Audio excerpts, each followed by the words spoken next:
Okay, so I'm going to read the poem. I called it Last Dance, but yes.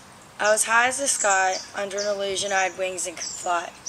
But in truth I was merely a lifeless mannequin, detached from reality, governed by the voices of my own insanity. I tried to take control, but all it did was make the chaos escalate. Robbing, dealing, guns, violence, nothing I could premeditate. In an empty room with a pipe, machete and broken down door, I sat nonchalantly on the floor. My skinny broken face staring in the mirror thinking how I was on a descent to madness and my existence was slowly shrinking. Illusory voices, never seen but always heard. My world was a war-torn paradise and my vision was completely blurred. What remained real was a nebulous cloud of a drug-induced amnesia. And from this frightening deep psychosis, there exists no anesthesia. I stood at death's door but never got handed the key. 7 times I had to OD until it opened my eyes to see that maybe I had no control over how much I put inside of me. I wasn't just flirting with the borders of my limitation, but I was suffocating, holding the grips of constant resuscitation.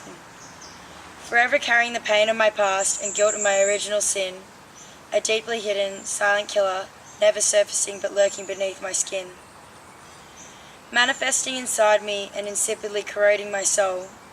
All these years I concealed it, but now it was finally taking a toll. Proliferating in strength every time I fought it with suppression, conversely forcing me into a deeper depression. So badly abused, I became the embodiment of my own abuser, a traumatized innocent child, now an everyday drug user. Obsessed with the idea that happiness existed outside of me, utilizing every element of external stimuli I could get to some degree. Desperately groveling at the transient payoffs of instant gratification, leaving me with nothing but a reoccurring mental fixation. Incessantly tortured by evanescent moments of satisfaction, diverting from my real predicament, it worked a perfect distraction. But these ventures of externally acquired joy would never sustain, and it's the emptiness I always felt that would just remain. I was hiding behind a mask of a plastic gangster, a clown, a criminal, a genius, a prankster, all just protecting the pain of a young girl, losing your identity with every breath of a methylated twirl. Until I was granted the gift of desperation, that I was able to gain perspective, a synthetic separation. The illusion of my self-sufficiency blinding me from seeing that the victim and culprit was actually me. The narrow lenses of my own excessive vanity was keeping me doing laps of my own insanity. Recovery ruptured my ego that I used for protection. It really was a block blinding me from seeing my own progression. I was left striving for an unattainable perfection, my own destructive form of perpetual rejection. But believing there is a power greater than me was a surrendering that set me free. Impeding on my narcissism, so I listened to someone else for once without cynicism.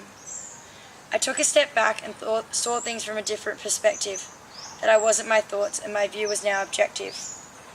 Having this awareness really was the key to realize that all along the peace existed inside of me. Yet the pain I inflicted on other people during addiction was a struggle, a constant affliction. The guilt and the shame is a consequence I can't disclaim. I was stuck because I didn't know how to make an amends, but now I know the way forward is to never do it again.